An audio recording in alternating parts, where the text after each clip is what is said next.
Bonsoir Papa Carmel, paix et grâce et bienvenue à toi. Toi.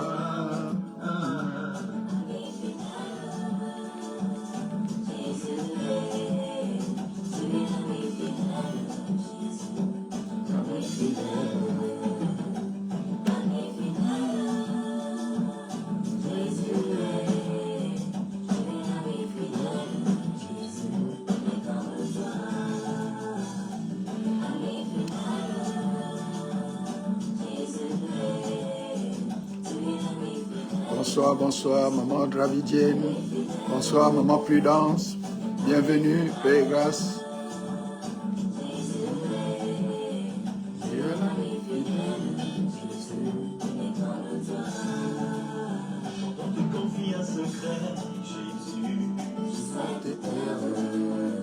Avec toi c'est du concret, ami. Tu ne fais que me plaire. Quand on te confie un secret, Tu te taire. comme avec toi c'est du concret. Tu ne fais que me plaire. Fidèle. Jésus est l'ami fidèle. Jésus.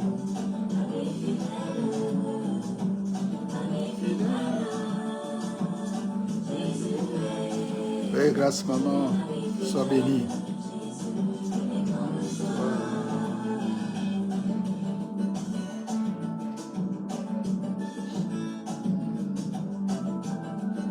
Shalom, maman Mireille, bonsoir. Bon début de semaine à vous là-bas.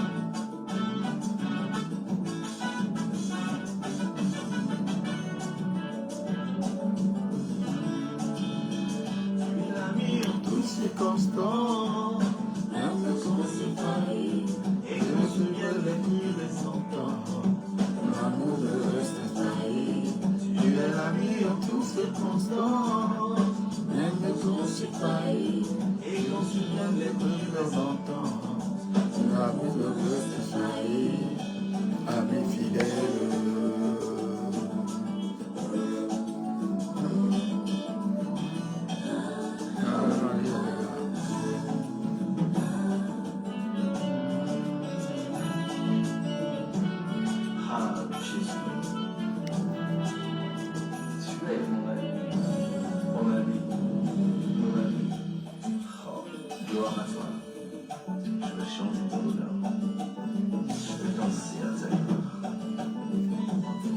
Shalom, Papa Mexan, paix, grâce et sois béni.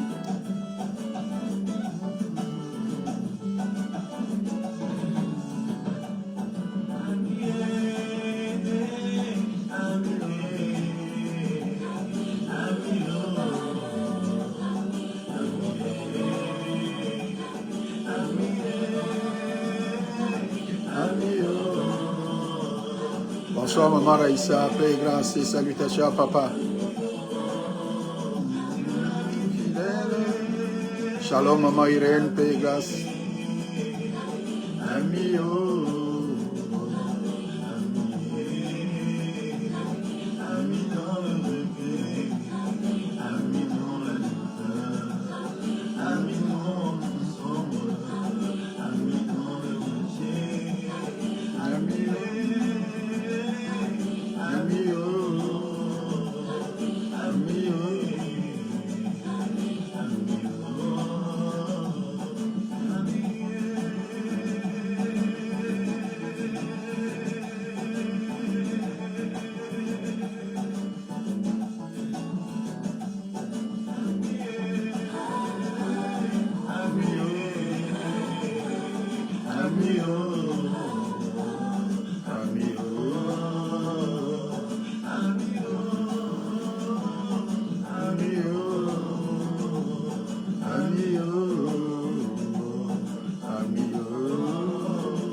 Shalom, shalom, bien-aimés sœurs et frères, que la grâce de notre Seigneur Jésus-Christ de Nazareth, l'amour de Dieu le Père et la communion du Saint-Esprit soit votre partage.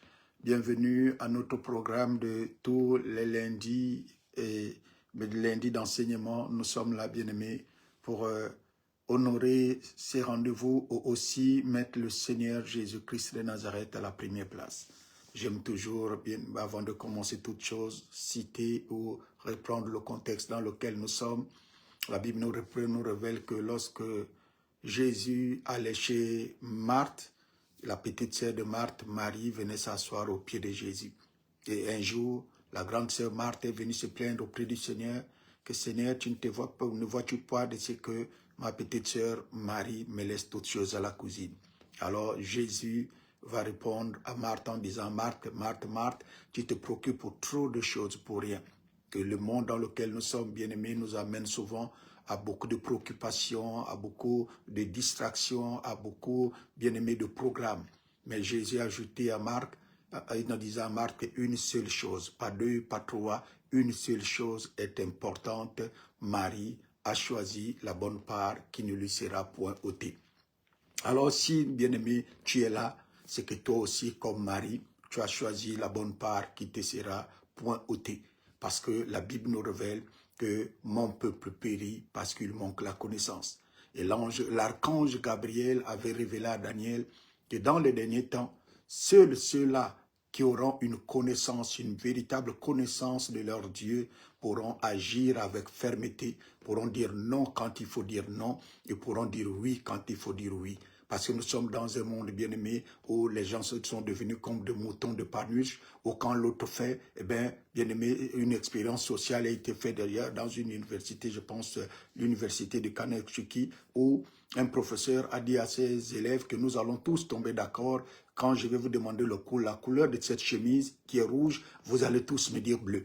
Alors quand un dernier élève est rentré, il a appris laquelle est la couleur de cette chemise. Eh bien, le premier a dit c'est bleu, le deuxième a dit c'est bleu, le troisième a dit c'est bleu. Et à partir du moment où 9 ont dit c'est bleu, et le professeur lui a posé la question, lui qui était le 10e, quelle est la couleur de la chemise? Il a réfléchi, dit 9 personnes ont dit bleu, si j'ai dit rouge, c'est anormal, et lui aussi, il a dit bleu. Et c'est ça le monde dans lequel nous sommes. Donc, nous devons connaître la parole. Parce que c'est la constitution de notre royaume.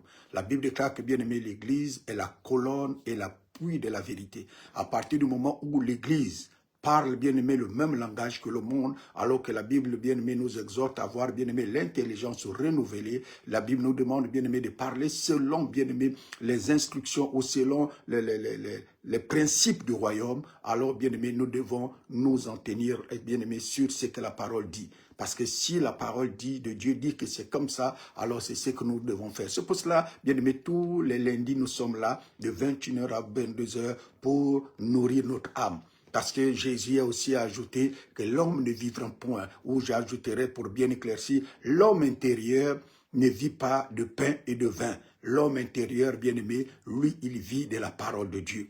Notre véritable homme vit de la parole de Dieu, il vit de la prière et il vit de la présence de Dieu. C'est pour cela notre homme intérieur, bien aimé, il a besoin d'aller à l'église. L'homme intérieur, il a besoin de prier. L'homme intérieur, il a besoin, bien aimé, d'écouter, de lire et de méditer la parole.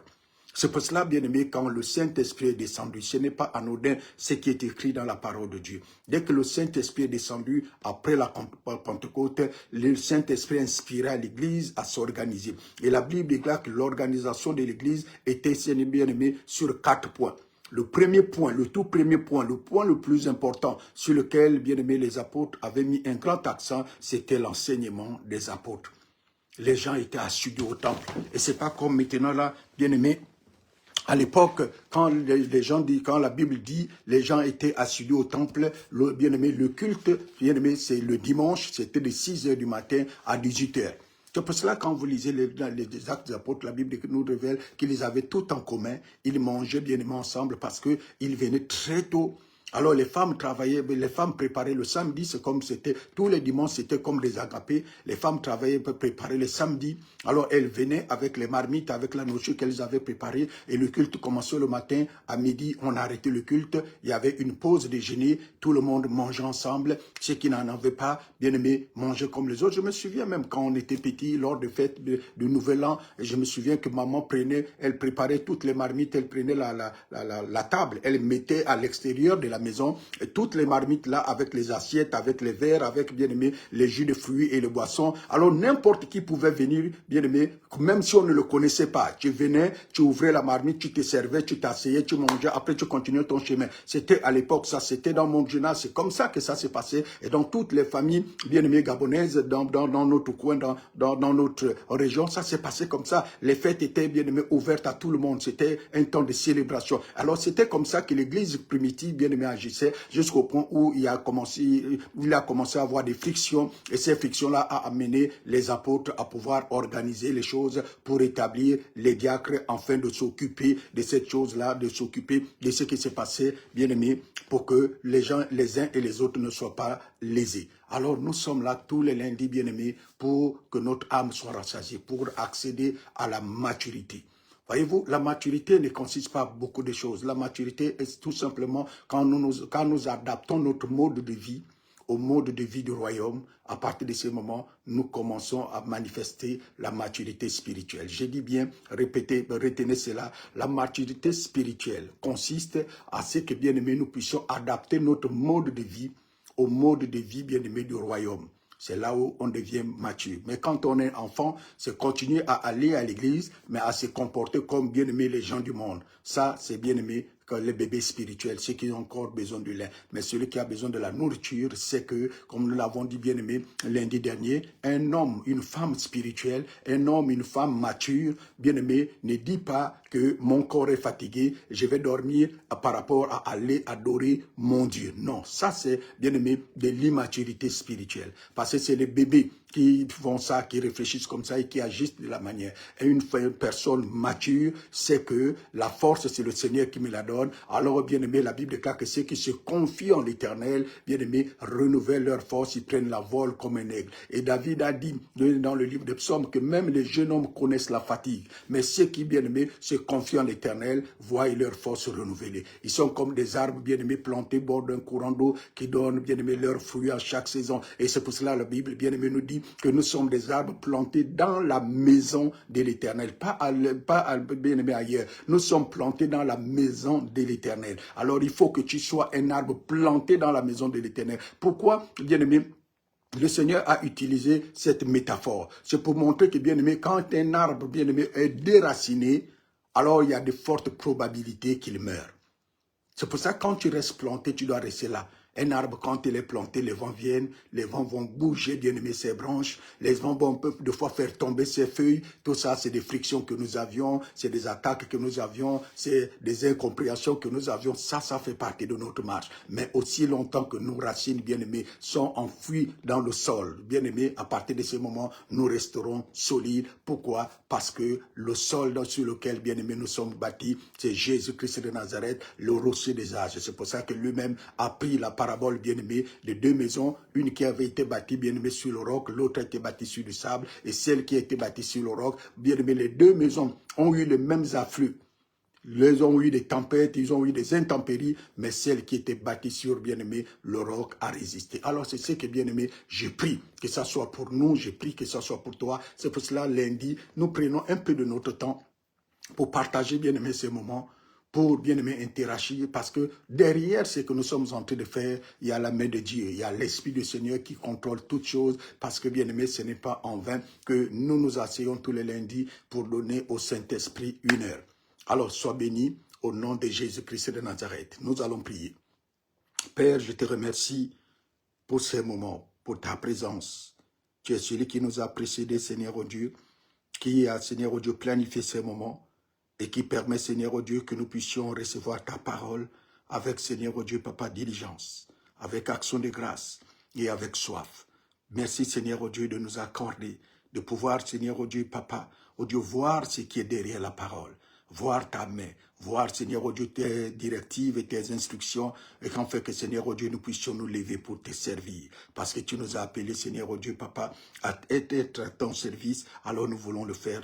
Quand tu appelles, Seigneur, oh Dieu, tu équipes. Accorde-nous l'équipement dont nous avons besoin pour que, Seigneur, oh Dieu, quand nous nous levons pour te servir, nous puissions porter du fruit pour ta seule unique gloire. Au nom de Jésus, ton Fils, notre Seigneur Receveur, nous prions. Amen. Gloire, gloire, gloire au nom de Jésus-Christ de Nazareth. Alors, nous sommes dans un temps assez bien-aimé, particulier, assez spécial. Et par rapport à ces temps, je voudrais, puisque au niveau de Terre Fertile, le programme a déjà commencé depuis ce matin à minuit.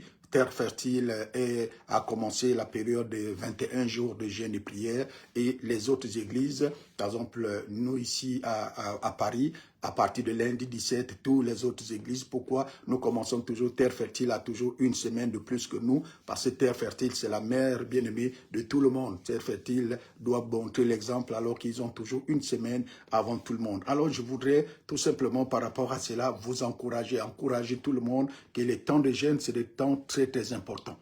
Écoutez bien, Jésus a dit ceci un jour. Il a dit, si votre justice ne surpasse pas celle des pharisiens, vous n'entrerez point dans le royaume de Dieu. Et lorsque vous voyez la justice des pharisiens, qu'est-ce que le pharisien lui-même a dit? Il dit, le pharisien lui-même, quand bien-aimé il se glorifie, le pharisien dit, moi je jeûne 2 fois la semaine. Moi, je ne suis pas comme celui-là. Moi, je paye mes dîmes. Moi, ça, c'est la justice des pharisiens. Alors, les gens qui disent que ça, ce n'est pas de bonnes choses, allez demander à Jésus pourquoi a-t-il pris cet exemple et pourquoi a-t-il soumis notre marche, bien-aimé, ou notre condition de rentrer dans le royaume par rapport à la vie des pharisiens. Parce qu'aux yeux du Maître, bien-aimé, aux yeux de Jésus, nous devons faire mieux que les pharisiens. Parce que là où les pharisiens se sont arrêtés, nous devons faire plus parce qu'eux, ils étaient sous la loi, mais nous sommes sous la grâce. Et ils étaient bien aimés, ils faisaient les choses par force, mais nous faisons les choses par amour.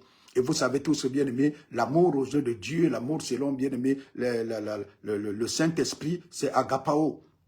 Et agapao veut dire, bien aimé, donner ce qu'on a de meilleur sans rien entendre en retour. Alors, agapao ne donne pas des miettes. Agapao donne le meilleur. Alors, si vous aimez le Seigneur, vous lui donnerez, bien aimé, le meilleur. Donc, je voudrais encourager tout le monde, surtout au niveau de Libreville, au niveau de Terre Fertile, à véritablement tenir bon pendant ces jeûnes. Le jeûne ne fait pas du mal, ça fait par contre beaucoup, beaucoup de bien. L'un des premiers bienfaits du jeûne, bien aimé, c'est que pendant ces temps de jeûne et prière, le jeûne permet de détoxifier dans votre corps. Donc, la période du jeûne, c'est une période de détoxification de notre corps. Pourquoi ça détoxifie? Parce que pendant le jeûne, bien-aimé, ça permet que toute la journée, notre corps, bien-aimé, se repose. Et je ne sais pas si on a dit pour les gens de Libreville, pour ceux qui sont au travail, vous pouvez boire de l'eau, parce que l'eau n'est pas considérée comme un aliment.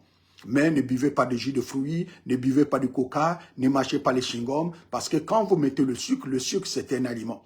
Alors toute la journée, si vous travaillez, que vous faites un travail, par exemple, un travail manuel qui vous donne de la fatigue, buvez de l'eau, ça va bien aimer vous fortifier, mais nous mangeons à partir, bien aimé, pour Libreville, à partir du soir. Donc ça permet, bien aimé, que pendant ton temps de jeûne, le corps se repose, et pendant que le corps est au repos, pendant que tu ne, bien aimé, ne nourris pas le corps, il va commencer à éliminer toutes les toxines qui se sont accumulées, bien aimé, dans tes organes. Donc, puisque le corps, il va continuer à travailler, les reins vont continuer à traiter, bien aimé, les éléments de l'eau à l'intérieur, et d'autres, le foie va continuer à traiter le foie, le sang plutôt. Donc, le foie, les reins, tout le système digestif, là, bien aimé, va mieux filtrer et purifier, bien aimé, ton corps. Donc, ça permet que au niveau de ton estomac, l'estomac se met au repos. Et vous savez que l'estomac est relié automatiquement au cerveau. Quand l'estomac est au repos, alors le cerveau va s'occuper de d'autres parties de votre corps. Deuxièmement, pendant les temps de jeûne, puisque le corps, bien aimé, refuse n'est pas s'alimenter, ton corps va commencer à manger à la place de la nourriture, il va commencer, bien aimé, à se nourrir de tout ce qui est à l'intérieur de toi. Il va commencer à se nourrir des graisses et après, quand il va finir avec les graisses, il va commencer à se nourrir des maladies qui sont, bien aimé, en toi parce que ces maladies-là, le corps va les assimiler comme sa nourriture, comme la nourriture et il va te débarrasser des maladies. Donc, tenez bon, c'est vraiment très, très bien de pouvoir, bien aimé, jeûner. C'est pour ça que quand je vois un peu beaucoup de choses qui se passent sur Internet, on est en train de conseiller. Et depuis, surtout quand je vois des chrétiens relayer ce genre de choses-là, je dis, mais pourquoi vous vous compliquez la vie? On va manger telle feuille et tout. Prenez tout simplement 2 ou 3 jours de jeûne et vous allez avoir les mêmes résultats que ce qu'ils disent là. Le deuxième bienfait, ou le troisième bienfait, le premier bienfait, c'est détoxifier le corps. Le deuxième bienfait, ça permet, bien aimé, au corps de pouvoir lutter contre les maladies. Troisième bienfait, bien aimé, c'est la perte de poids. Quand tu es en surpoids, comme je disais tout à l'heure, le corps va commencer à éliminer le gras. Et pendant le jeûne, il va brûler, bien aimé, les graisses stockées en l'absence, bien aimé, d'apport calorifique que tu vas lui donner. Et ça va améliorer, bien aimé, ta sensibilité à l'insuline et toutes ces choses-là. Alors le corps va commencer à bien se sentir. Donc, quatrièmement, après la perte du poids, le jeûne permet d'améliorer le métabolisme de l'homme. Le jeûne, bien aimé, permet de stimuler le métabolisme et de favoriser l'équilibre hormonal, bien aimé, du corps humain. Donc, c'est très très bien de commencer d'être en jeûne pendant ces temps parce que ça n'arrive pas tout le temps. Voyez-vous, lorsque nous on était jeunes de chrétiens, on nous enseignait que l'un chrétien doit aussi apprendre à donner la dîme bien-aimée du jeûne. Par la dîme à Dieu, à son corps, par rapport au jeûne. Puisque nous savons tous que un mois, c'est 30 jours, et la dîme bien-aimée de 30, c'est 3 jours. Un chrétien devait pouvoir jeûner 3 jours. Mais comme le plus souvent, nous ne faisons pas ça. Alors, voyant que, voici qu'on te donne la possibilité de pouvoir jeûner pendant 20 jours. 20 jours, ça veut dire quoi? Ça veut dire que c'est 200 jours que tu prends en jeûne. Alors, c'est presque, bien aimé, on va dire combien? C'est presque 8 mois. C'est comme si tu avais passé 8 mois sans jeûner. Et puis là, on te dit jeûne maintenant. Alors, tu vas récupérer tous ces mois que tu n'as pas jeûné en une seule période. Donc, c'est très, très bien. Je vous encourage tous. Sixièmement, le jeûne permet la réduction, bien aimé, des inflammations dans le corps humain. Et parce que plusieurs études ont montré, bien aimé, que la baisse des marques et des inflammations chroniques dans le corps pendant que l'être humain jeûne. Septièmement, le jeûne, bien aimé, permet de régénérer, bien aimé, les cellules du corps.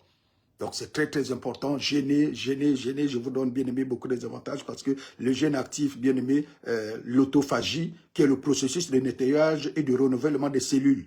Cela est associé à une longévité accrue et une protection contre certaines maladies.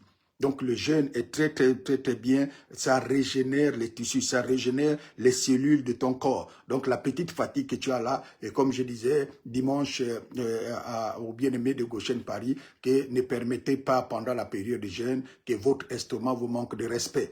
Comme bien-aimé Ésaü avait permis cela, et il ne sait pas ce qu'il a manqué, et la Bible déclare qu'après, il n'a pas pu le récupérer. Huitième bienfait du jeûne, c'est que le jeûne, bien-aimé, accorde une clarté mentale, et une amélioration de la concentration. Le jeûne apporte une clarté mentale. Pourquoi? Parce que ça va permettre, bien aimé, comme je disais tout à l'heure, comme l'estomac au repos, alors, bien aimé, le cerveau va commencer à pouvoir s'occuper d'autres zones. Donc, ça va t'apporter une bonne capacité de concentration, une bonne clarté. Et même les gens qui souffrent, bien aimé, des problèmes de comment détoxifier vos vaisseaux sanguins pendant que vous jeûnez, puisque, bien aimé, l'estomac est au repos, alors le jeûne va plutôt votre cerveau va pouvoir mieux traiter votre corps. Comme je disais tout à l'heure, bien aimé, dans le point numéro 3, que les reins vont mieux traiter le sang et votre sang aura une bonne circulation. Parce que si vous avez remarqué pendant le jeûne, il y a une toute petite augmentation de la température corporelle. Et cette augmentation de la température corporelle ne s'arrête pas seulement au corps. Même vos vaisseaux sanguins vont se dilater. Et pendant que vos vaisseaux sanguins se dilatent, alors s'il y avait des cailloux qui ont commencé à se former, ces cailloux vont être débarrassés, bien aimé, en un instant. Et votre corps va se sentir mieux. C'est pour ça que quand vous sortez de jeûne, vous allez voir que celui qui a véritablement jeûné, après une période de jeûne, même bien aimé, à partir de 7 jours, vous pouvez être sûr et certain qu'avant un mois, vous n'allez pas être malade. Quelqu'un qui fait un jeûne de 7 jours ne tombe pas malade avant 1 mois. Maintenant, imaginez que vous le fassiez pendant 10 jours, pendant 20 jours. Ah bien, vous pouvez vous donner au minimum, bien aimé, 3 mois que la maladie et vous ne ferez jamais chemins ensemble. Pourquoi? Parce que votre corps s'est renouvelé, s'est restauré pour, bien aimé, vous accorder beaucoup plus de force. Et 9e point, je vais m'arrêter par là parce que nous ne sommes pas là. C'était tout simplement pour vous encourager, vous donner les bienfaits scientifiques que, bien aimé, le jeûne donne. Et la semaine prochaine, si vous voulez, et moi j'exhorte vos pasteurs maintenant à vous donner les bienfaits spirituels, mais la semaine prochaine, je vais vous donner quelques bienfaits, lundi prochain, quelques bienfaits bibliques, spirituels par rapport au jeûne, parce que Jésus associe au jeûne, associe le jeûne comme un exercice spirituel. Parce que j'ai entendu beaucoup de personnes pour dire que non, pour jeûner, il faut que le Saint-Esprit vienne t'inspirer. Alors que lorsque Jésus enseigne, et lisez bien aimé Matthieu chapitre 5, il parle de quand tu jeûnes, quand tu pries. Tu n'as pas besoin de l'inspiration du Saint-Esprit parce que pour Jésus, c'est normal qu'un enfant de Dieu prie et jeûne. Est-ce que pour prier, tu as besoin que le Saint-Esprit vienne te donner une révélation ou une inspiration? Non. Parce que la prière, si bien aimé, c'est une vie normale d'un chrétien. De la même manière, bien aimé, jeûner, tu n'as pas besoin que le Saint-Esprit vienne d'abord, bien aimé, t'apporter une révélation spéciale pour que tu puisses te jeûner. Pour que tu puisses jeûner, non. Pourquoi? Parce que vous savez tous que le problème de la nourriture entre l'homme, bien aimé, entre l'homme et Dieu, c'est depuis le jardin d'Éden. C'est la nourriture qui a mené, bien aimé, la chute de l'homme. Alors quand vous pouvez prendre un petit temps, comme celui que Dieu nous donne là, pour le mettre à côté, enfin, bien aimé, d'affaiblir les capacités, bien aimé, de notre corps, pour que la capacité de notre esprit puisse, bien aimé, prendre plus de place, alors ça fait du bien. Donc, 9e et dernier point que je vais prendre ce soir pour ne pas donner les autres, c'est que pendant la période de jeûne, bien aimé, vous réduisez une réduction drastique du risque de maladie. Pendant la période de jeûne, une réduction drastique. Moins de risques de diabète de type 2, moins de risques d'hypertension, moins de risques de maladies cardiovasculaires et voire, bien aimé, certains cancers ne peuvent pas vous atteindre pendant la période de votre jeûne. Et vous allez remarquer ce que je dis souvent aux chrétiens.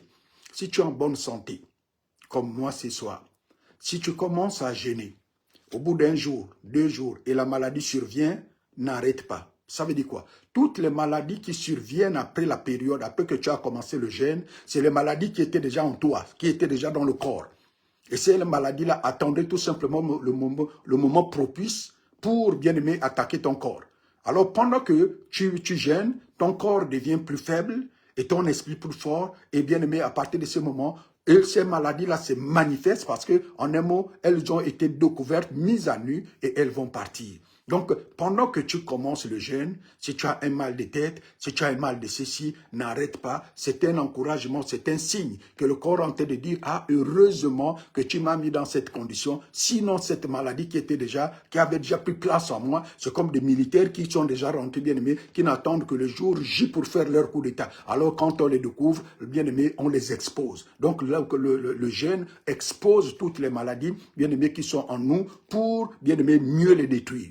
Alors, continue de jeûner. Mais par contre, si tu es déjà malade et que tu es sous traitement, je te conseille, sauf par un avis médical, de ne pas jeûner, de continuer avec le traitement, parce que ça aussi, c'est la sagesse. Ne dites pas que non, le pasteur a dit que ça fait du bien. Non, quand tu es en traitement, continue d'abord de prendre le traitement. Ça veut dire quoi? Ça veut dire que si tu as déjà commencé le traitement, alors, bien-aimé, cette période de jeûne-là, tu peux suivre le temps de prière avec les autres, alors tu es abstenu de jeûner. Parce que quoi? Parce que tu as un traitement déjà que tu es en train de suivre. Va, bien-aimé, avec le traitement jusqu'au bout. Le jeûne est fait pour des gens qui, bien-aimés, qui ne sont pas malades, qui n'ont pas, bien-aimé, qui ne sont pas en cours d'un traitement. À partir de ce moment, tu peux mettre pourquoi? Parce que quand tu jeûnes, tu vas affaiblir le corps. Alors, bien-aimé, tu ne peux pas avoir un corps faible ou tu ne peux pas prendre le traitement avec un estomac vide, tu es obligé de manger. Donc, pour tous ceux qui sont malades, qui ont des prescriptions, bien-aimées, médicales, alors, vous êtes exemptés de ce jeûne. Ou si maintenant, vous vous tenez à jeûner, allez-y d'abord demander le conseil, bien-aimé, auprès de votre médecin. Et si vous autorisez quelque chose que vous devez faire, vous faites un effort, comme font nos frères musulmans, vous mangez avant 6 heures du matin, pour que, bien aimé, vous preniez des forces et vous prenez votre traitement. Donc, avant 6 heures du matin, vous mangez par exemple à 5h30, vous prenez votre traitement et vers 18h30, vous coupez votre jeûne et vous prenez la suite du traitement. Ça peut aussi tenir ainsi. Mais je ne le conseille pas beaucoup, comme c'est pour ça que j'insiste, sauf si votre médecin vous dit, OK, le traitement là n'est pas assez drastique. Alors, vous pouvez faire une exemption pour pouvoir jeûner pendant cette période. Mais j'encourage tous ceux-là qui sont en bonne santé de vous impliquer pendant cette jeûne. Et dernière recommandation, vous allez vous rendre compte que pendant votre période de jeûne, beaucoup de tentations vont survenir. Et la première tentation qui va être là, palpable, que vous allez expérimenter, bien aimé, cette semaine, c'est des gens qui vont beaucoup vous inviter au restaurant, vous appeler manger, vous appeler avec maman. La semaine dernière, nous l'avons eu, que on est là, et puis quand j'ai décidé de jeûner, j'ai un ami qui m'a appelé, oh non, pasteur, oui, nous sommes en train d'aller au restaurant, nous t'attendons et tout, et puis avec maman, on s'est mis à rire. Je lui ai dit, le diable ne va plus jamais changer de méthodologie, parce qu'il n'attend que cette période-là pour vous donner. Vous allez pourquoi? Parce que pendant le temps de jeûne, votre corps va être beaucoup sensible. Donc même l'odeur de la nourriture va commencer à vous faire du bien. Vous allez pouvoir percevoir, je ne sais pas si c'est avoir la capacité de sentir les différents parfums des aliments qui vont être autour de vous. Alors abstenez-vous, serrez le cœur, parce que c'est pour, bien aimer, une bonne cause, c'est pour votre bien. Je dis bien, c'est pour votre bien. Nous ne jeûnons pas parce que l'Église nous a dit de jeûner. Nous jeûnons parce que nous savons que le jeûne est une recommandation biblique. C'est le Seigneur qui nous l'a donné. C'est le Seigneur lui-même qui nous a montré l'exemple. Alors, s'il a fait, il a montré l'exemple. Les apôtres nous ont montré l'exemple. C'est pour ça que nous le faisons chaque année à Goshen. Nous le faisons 2 fois en début d'année. Et bien aimé, en fin d'année, nous le faisons pour que nous puissions disposer de notre corps. Et je terminerai pour la 3e fois que je le dis, pour dire que le jeûne n'empêche pas certaines choses. Le jeûne n'arrête pas la volonté de Dieu dans notre vie. Le jeûne ne suspend pas la volonté de Dieu dans notre vie. C'est pas parce qu'on a jeûné, par exemple, que tu ne vas plus cogner la tête, ou tu ne vas plus, par exemple, à la cuisine te couper la main, ou que tu ne vas pas aller auprès du Seigneur. La Bible, l'apôtre Paul a dit, mourir pour nous, bien aimé, vivre c'est Christ, mourir c'est un gain. Donc, c'est pas parce qu'on jeûne qu'on ne meurt pas. Donc, enlever ces gens des idées qui ne viennent pas de Dieu, parce que ça n'a aucun sens et nous n'avons pas à réfléchir comme ça.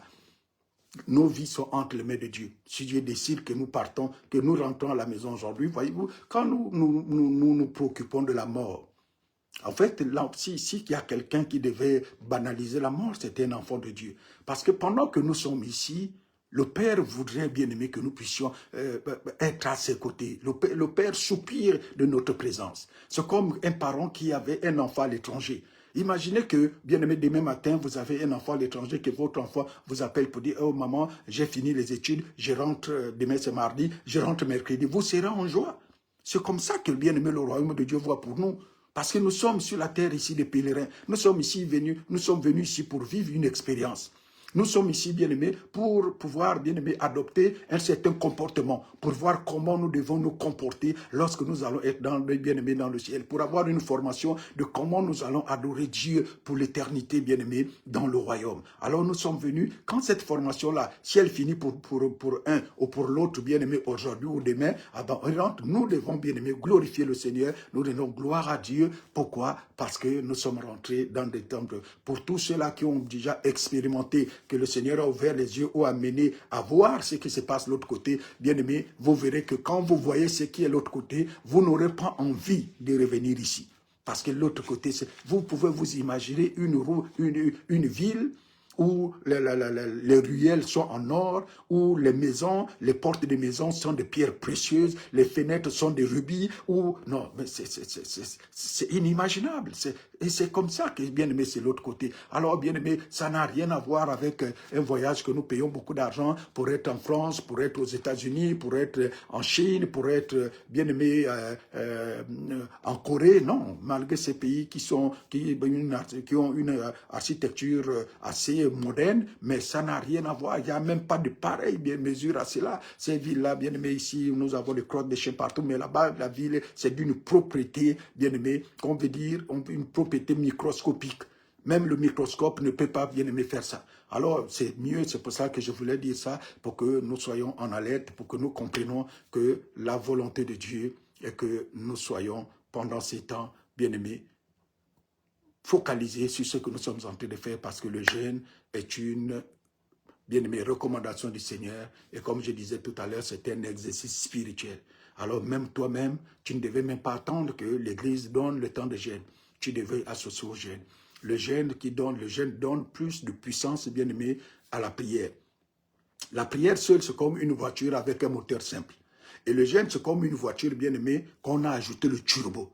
Vous savez tous que, pour ceux qui connaissent la mécanique, quand on met le turbo à la voiture, une voiture, bien aimée, qui a un turbo, ne va pas à la même vitesse qu'une voiture qui a un moteur simple. Le turbo accélère, bien aimé, la vitesse, bien aimé, de la voiture, donne une accélération encore plus excellente à la voiture. Alors, c'est ça le jeûne pour nous. Le jeûne donne plus de puissance, plus d'autorité, plus de pouvoir à l'enfant de Dieu. Alors, je vous exhorte, bien aimé, pour ceux de Libreville qui ont déjà commencé depuis, bien aimé, ce matin, je vous exhorte à tenir bon. Pour les autres, bien aimés, de bonnes semences, de la maison du potier, de l'Alliance divine, de l'Assemblée des saints, de Goshen Paris et de l'Olivier, de l'Assemblée des Oliviers, bien aimés, je vous exhorte tous à tenir bon, parce qu'à partir de lundi, nous rentrerons, bien aimés, et avec les autres et tous ensemble, nous continuerons le chemin jusqu'au 30 novembre, le dimanche 30 novembre,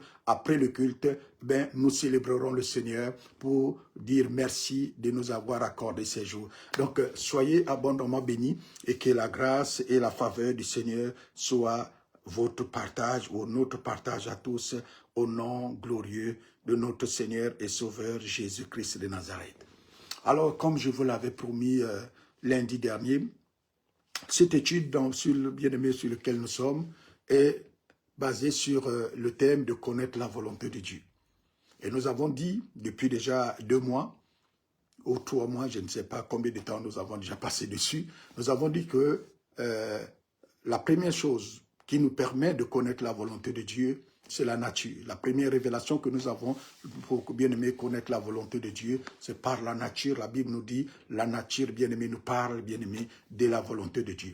Alors, après la nature, la deuxième chose qui nous amène à la révélation, bien aimé, de la volonté de Dieu, c'est le Saint-Esprit. La Bible déclare que qui connaît mieux l'homme si ce n'est l'Esprit que Dieu a mis en l'homme? Et qui connaît mieux Dieu si ce n'est l'Esprit de Dieu? Alors l'Esprit de Dieu, bien-aimé, c'est lui qui nous amène à connaître la volonté parfaite, bien-aimé, de Dieu. Le troisième point, nous avons dit, tous ces points-là, nous avons mis des sous-thèmes. Et le troisième point, nous avons dit, pour connaître la volonté de Dieu, le Saint-Esprit utilise les dons. Aux hommes, il donne les dons, et par les dons qu'il nous donne, nous pouvons connaître la volonté de Dieu. Et dans l'étude des dons, nous avons bien aimé classifié qu'il y a au total 9 dons de l'esprit, mais que nous étudions, les dons principaux, je dirais, il y a au total 9 dons principaux, mais il y a la Bible engorge à peu près un total de 24 dons, mais d'autres là, c'est des dons mineurs que nous n'avons pas besoin de citer, par exemple, qui ne sont pas ouvertement cités. Par exemple, le don de libéralité que n'importe qui peut manifester, c'est un don et il y en a beaucoup de choses comme ça dans la Bible, mais nous parlons ici des dons majeurs. Et dans les dons majeurs, bien aimé, il y a le don de la parole le don de la parole de sagesse, le don de la parole de connaissance, le don de discernement des esprits, le don, bien aimé, de prophétie, le don de parler diverses sortes de langues, le don, bien aimé, d'interprétation de langues, le don de foi, les dons de guérison et les dons des miracles. Nous avons déjà étudié, bien aimé, les 7 autres dons. Il ne manque que 2 dons. Le don des miracles que nous commençons ce soir et le don de guérison que nous commençons ce soir, autant pour moi, et le don des miracles que nous allons terminer dans cette étude, bien aimé, de connaître la volonté de Dieu. Et quand nous avons, bien aimé, commencé avec l'étude sur les dons, nous avons regroupé les dons, bien aimé, en 3 catégories. La première catégorie, ou le premier groupe, nous les avons appelés, bien aimés, le groupe de dons d'inspiration. Et le groupe de dons d'inspiration, nous avons dit sur le don de la parole de sagesse qui nous révèle les choses futures, le don de la parole de connaissance qui nous révèle les choses passées et présentes, le don de discernement des esprits qui nous apporte, bien aimé, une révélation du monde spirituel. Et dans le deuxième groupe, nous l'avons appelé le groupe de dons vocaux. les dons vocaux ou les dons qui parlent. Et nous avons, bien aimé, dit que dans le groupe des dons vocaux, il y a le don, bien aimé, de prophétie qui sert, bien aimé, à exhorter, à édifier, à consoler. Et c'est un don qui est à la portée de tous les enfants de Dieu, parce qu'il suffit d'avoir, bien aimé, l'habitude de lire la Bible, de la méditer, pour pouvoir manifester, bien aimé, le don de prophétie, puisque la Bible déclare que le don de prophétie, c'est un don qu'on a défini par, bien aimé, la manifestation de l'exhortation, de la consolation et de l'édification. Donc, si tu peux édifier quelqu'un, à partir du moment où tu édifies, bien aimé, l'Église, alors tu manifestes le don de prophétie. Et à partir du moment où tu exhortes, ou à partir du moment où tu consoles, tu exhortes. Ça veut dire que pendant que tu fais la lecture de ta parole, pendant que tu médites la parole, s'il y a une parole que tu comprends, ou qu'elle-même t'a édifié, ou que tu sais que celle-là va édifier un frère, une sœur, à partir de ce moment, tu viens la libérer à l'Église et cette parole va être assimilée, bien aimé, à une prophétie. D'ailleurs, même pas assimilée. Puisque la Bible, bien aimé, parle, bien aimé, Dieu parle de la Bible comme le don de prophétie. Hébreu 1 dit, après avoir parlé autrefois à nos pères par les prophètes, Dieu dans ces derniers temps nous a parlé, bien aimé, par le Fils, qui est, c'est bien aimé, la parole. Alors, la parole, c'est le plus grand livre de bien-aimé de prophétie que nous avions à notre portée. Alors, quand nous parlons, quand nous libérons ce que Dieu a dit dans cette parole, alors, bien-aimé, nous prophétisons, nous libérons une parole prophétique. Retiens ça, que chaque fois, bien-aimé, que de ta bouche sorte la parole de Dieu pour exhorter, pour consoler, pour édifier un frère, c'est une parole prophétique que tu libères. Alors, à partir de ce soir, ne te retiens plus de libérer des paroles prophétiques, puisque la parole, la prophétie, c'est la parole de Dieu qui sort de la bouche d'un homme pour édifier, pour consoler ou pour aider, pour exhorter une autre personne. Je reprends encore pour la dernière fois, la prophétie, c'est la parole de Dieu qui est libérée par une personne, par un chrétien, par un frère, une sœur, dans le but d'exhorter, de consoler et d'édifier une personne ou d'édifier, bien aimé, l'Église. À partir de ce moment, tu as accompli une prophétie. Alors après, nous avons parlé du don de parler diverses sortes de langues et après, le don d'interprétation de langue. Et depuis déjà 3 semaines, nous avons bien aimé étudier le don de foi. Alors ce soir, comme je le disais, même lundi dernier, nous allons commencer l'étude, bien aimé, du don de guérison. Et la première chose, dans la première entame, ce qui doit attirer notre attention, c'est que quand Dieu parle de guérison, il parle, bien aimé, au pluriel. Il parle du don de guérison. Et là-dessus, beaucoup d'exégèses de la parole ont plusieurs voies, plusieurs courants qui sont là. Mais personnellement, j'adopte la voie de ceux-là qui disent, étant donné Dieu savait qu'il devait avoir une multitude de maladies sur la terre, alors ces dons-là se manifestent aussi d'une manière, avec d'une multitude de façons. Parce qu'il y a tellement de maladies que Dieu n'accorde pas à une seule personne la capacité d'avoir la plénitude de cela. C'est pour ça que, étant donné que nous sommes un corps, alors beaucoup d'entre nous, nous avions ça. Et pour que vous, bien-aimés, ceux dont se manifeste, vous deviez tout simplement avoir la foi de dire que ce n'est pas vous qui guérissez, c'est le Seigneur qui guérit. Mais écoutez bien ce qui maintenant, je vais dire après, mais le Seigneur ne guérira jamais quelqu'un si vous, bien-aimés, ne décidez pas de le guérir. Je répète, ce n'est pas nous qui guérissons, c'est le Seigneur Jésus-Christ qui guérit. Mais Jésus ne guérira jamais quelqu'un si vous ne décidez pas de le guérir. Ça veut dire quoi? Ça veut dire tout simplement, je vais tout simplement nous amener à comprendre ici que dans la matière en matière de manifestation du don, c'est une collaboration entre Dieu et nous. Parce que Dieu a besoin de toi et nous aussi, bien aimés, nous dépendons de lui. Alors quand nous faisons, bien aimés, les choses d'un commun accord, dans cette symbiose, alors, bien aimés, la manifestation de sa puissance est faite et les gens sont guéris. Et n'oubliez pas, bien aimés, que ce n'est pas une question d'intelligence, c'est une question de foi. Et tu dois savoir que ce que Dieu fait, bien-aimé, ce que Dieu a dit, il soutient sa parole pour l'accomplir. Alors la guérison est directement liée, bien-aimé, à la maladie. Il n'y a pas de guérison s'il n'y avait pas de maladie. Et vous deviez comprendre, bien-aimé, qu'en tant qu'Église, qu'en tant que chrétiens, c'est nous qui sommes les dispensateurs, bien-aimés, de cela. C'est pour ça que de fois vous réalisez que nous, les chrétiens, nous avons du mal à recevoir les dons, pas quand ils viennent de bien-aimer de cela. Parce que dans la pensée de Dieu, il s'attend à ce que c'est toi qui dois pouvoir le faire. Alors, le secret, l'un des secrets que j'ai développé ici, que je sais, c'est que quand ton corps est malade, prie pour les autres. Et tu vas voir, bien-aimé, la bénédiction venir sur toi. Quand tu as besoin d'un besoin, plutôt quand tu as besoin d'une chose, alors prie pour ceux qui ont besoin de cette chose-là. Les autres qui ont besoin de cette chose-là, ça va mieux se manifester. Pourquoi? J'ai compris ces secrets. Le Saint-Esprit m'a amené à comprendre, bien-aimé, que Jacques dit que l'une des choses pour lesquelles, bien-aimé, nous ne sommes pas exaucés, parce que nous demandons beaucoup de choses, nous prions, tout bien-aimé, d'une manière égocentrique.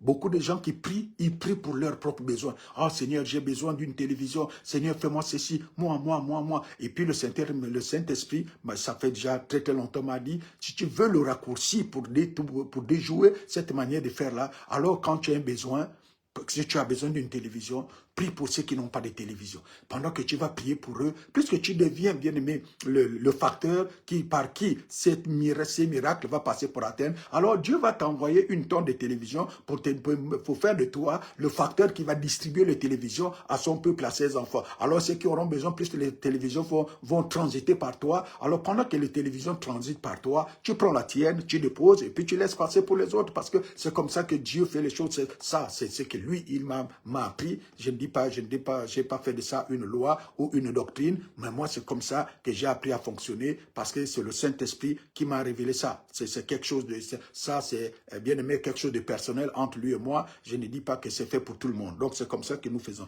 Donc, s'il y a la maladie, vous devez comprendre que le problème de la maladie a déjà été réglé il y a 2000 ans à la croix de Golgotha. La Bible déclare que, bien aimé, que Ésaïe avait prophétisé que par les meurtrissures de Jésus, nous sommes guéris. Et Pierre est venu pour dire, par les meurtrissures de Jésus, nous avions déjà été guéris. 1 Pierre 2, 24. Alors, bien aimé, la guérison est déjà disponible. Mais cette guérison, pour se matérialiser dans ton corps, il faut bien aimer qu'il y ait un processus. De la même manière que, par exemple, au jour d'aujourd'hui, il y a des traitements contre beaucoup de maladies, les traitements contre, par exemple, la lèpre ou contre, je vais dire, la tuberculose. Imagine que tu attrapes la tuberculose et tu ne prends pas le traitement. Ce n'est pas parce qu'il manque le traitement, mais c'est parce que tu ne l'as pas bien aimé pris.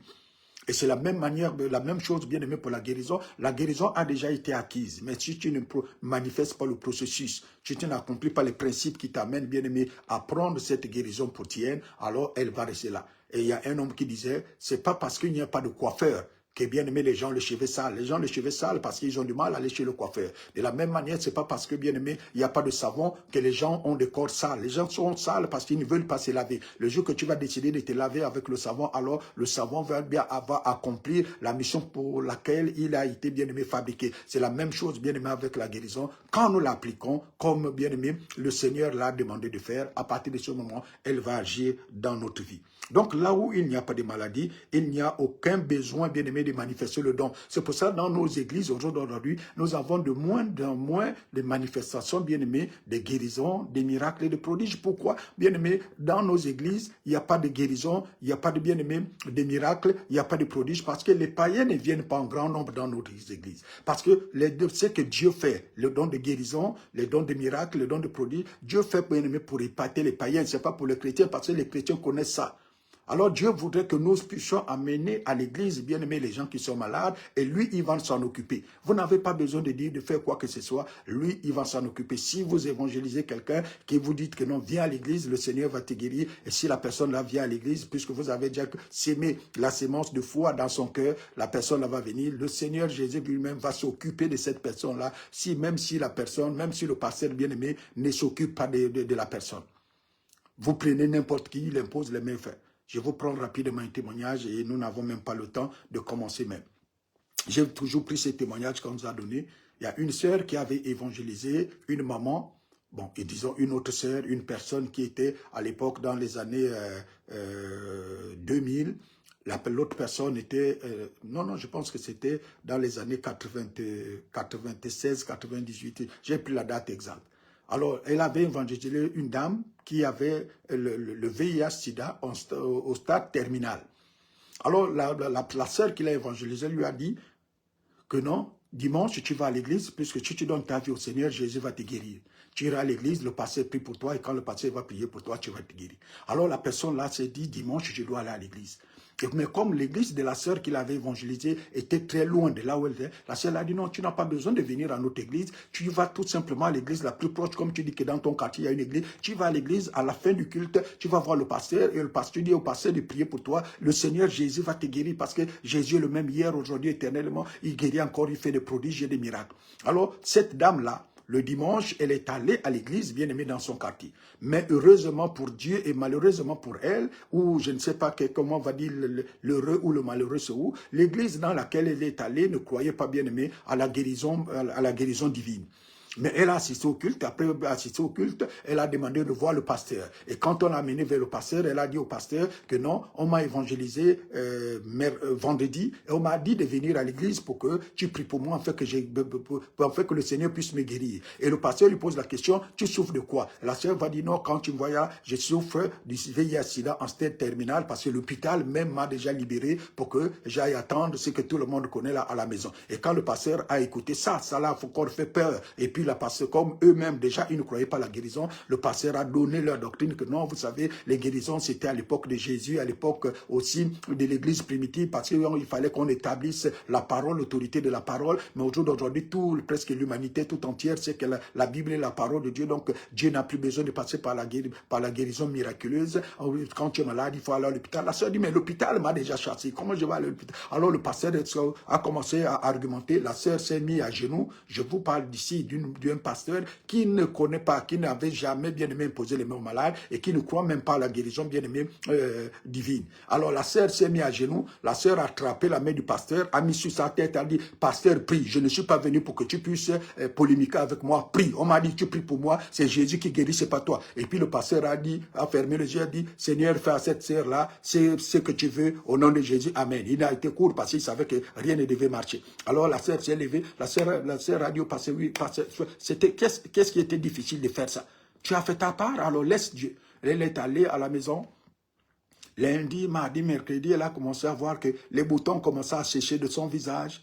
Jeudi, vendredi, elle a commencé à retrouver la force. Elle a commencé à voir qu'elle a pris de l'appétit. Elle a mangé. 2 semaines plus tard, elle est allée à l'hôpital et bien aimé, les examens se sont rendus compte qu'elle était complètement guérie. Alors, elle a pris, bien aimé, le résultat de ses examens. Elle est venue voir le pasteur, dit, pasteur, toi qui dis que Jésus ne guérit pas, c'est pas toi qui as prié pour moi il y a 2 semaines. Voilà ce que l'hôpital vient de me dire que je suis guéri. Alors, ces témoignages-là, c'est pour montrer, bien aimé, que le problème ici n'est pas, bien aimé, de Dieu ou de l'homme. Le problème ici, c'est avoir la foi en Dieu. Alors, quand tu évangélises quelqu'un, quand tu dis à quelqu'un, viens à l'hôpital, viens à l'église et le Seigneur va te guérir, sème déjà, bien aimé, la sémence qui va lui donner la foi, qui va booster, puisque la foi vient de ce qu'on attend et ce qu'on attend vient de la parole de Dieu.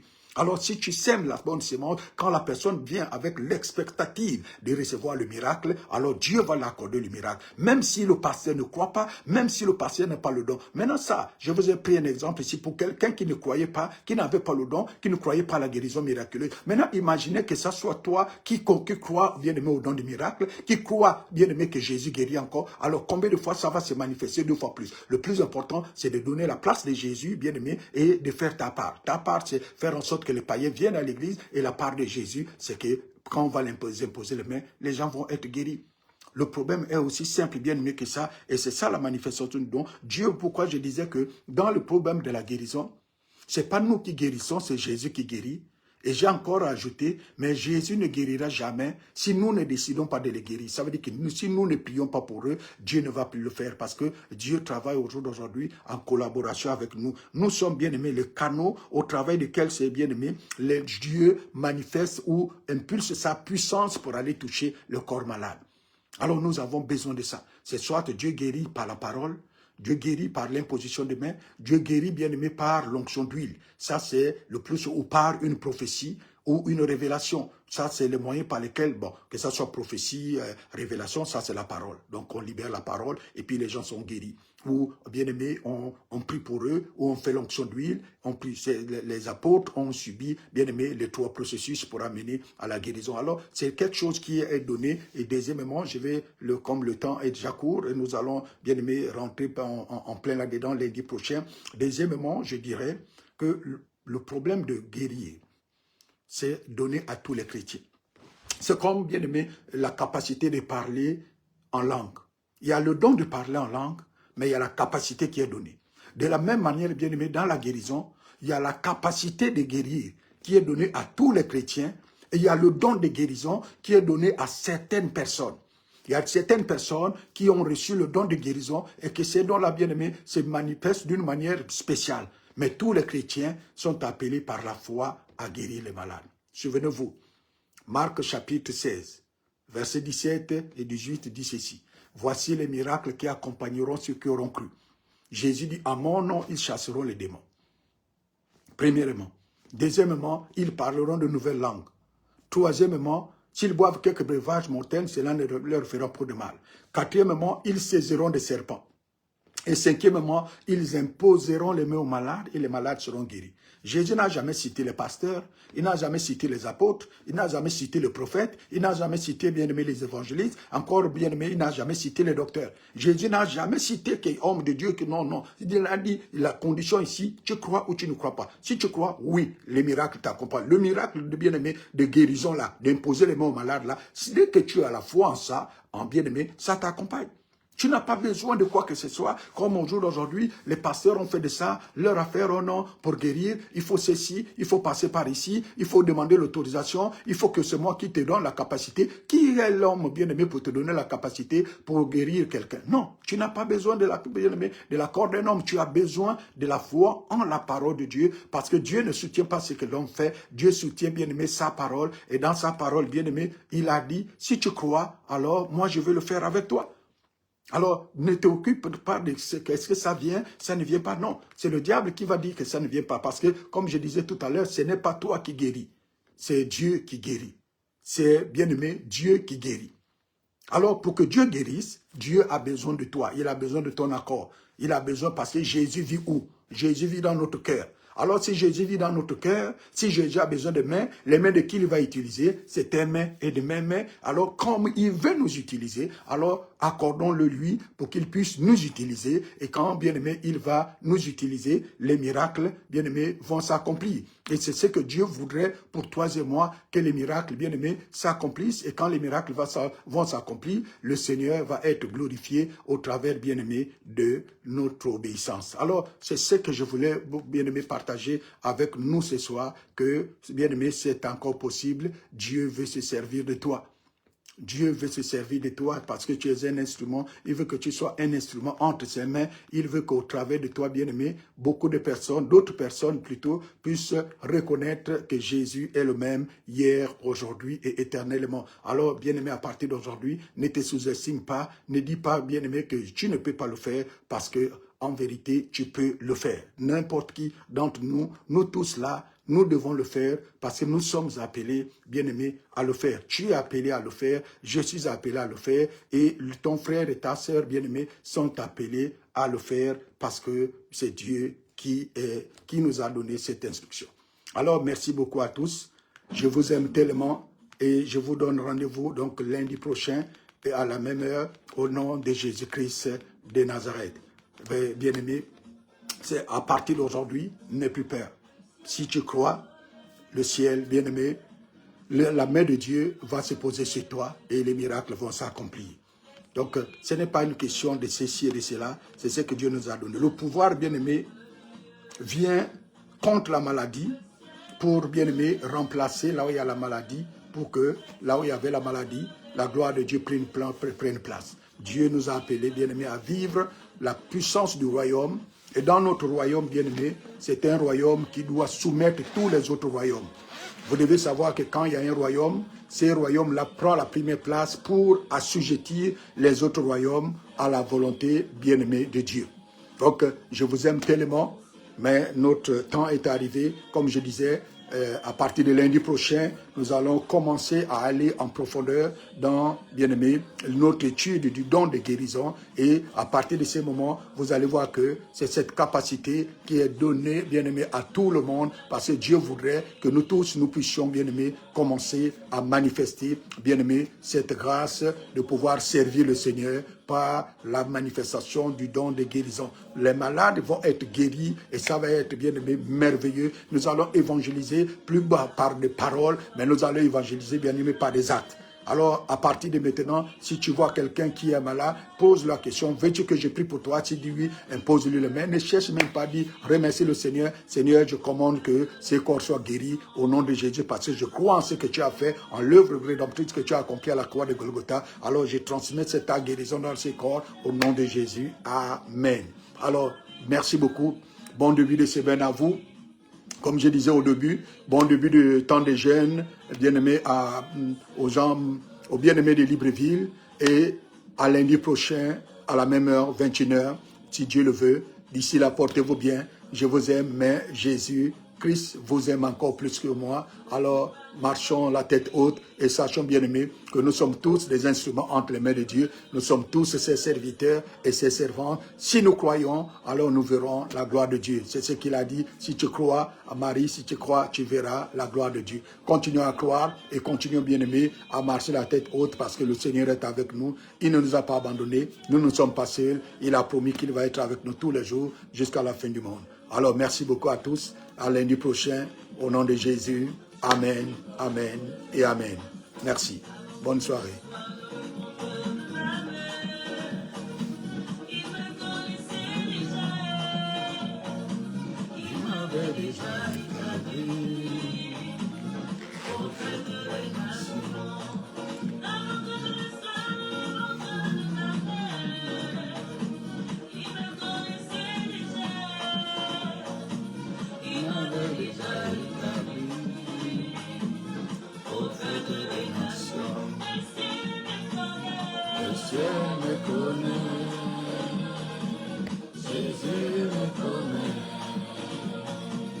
L'esprit me connaît,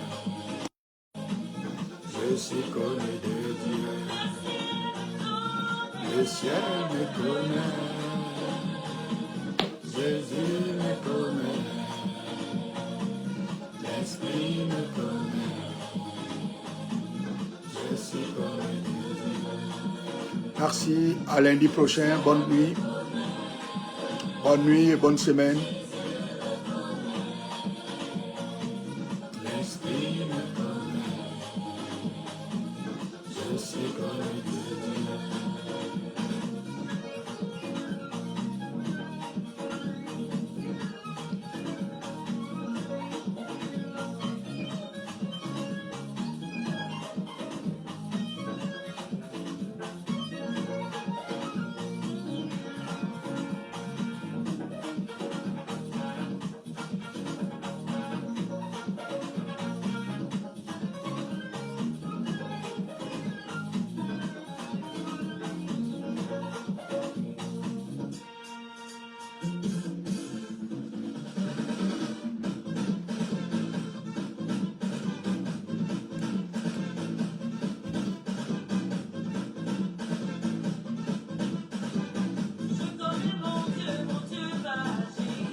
Merci beaucoup. Bonne soirée à tous. Allez, à lundi. Soyez bénis au nom de Jésus. Amen. Merci à tous et à lundi prochain. Portez-vous bien et que le Seigneur soit avec vous. Amen.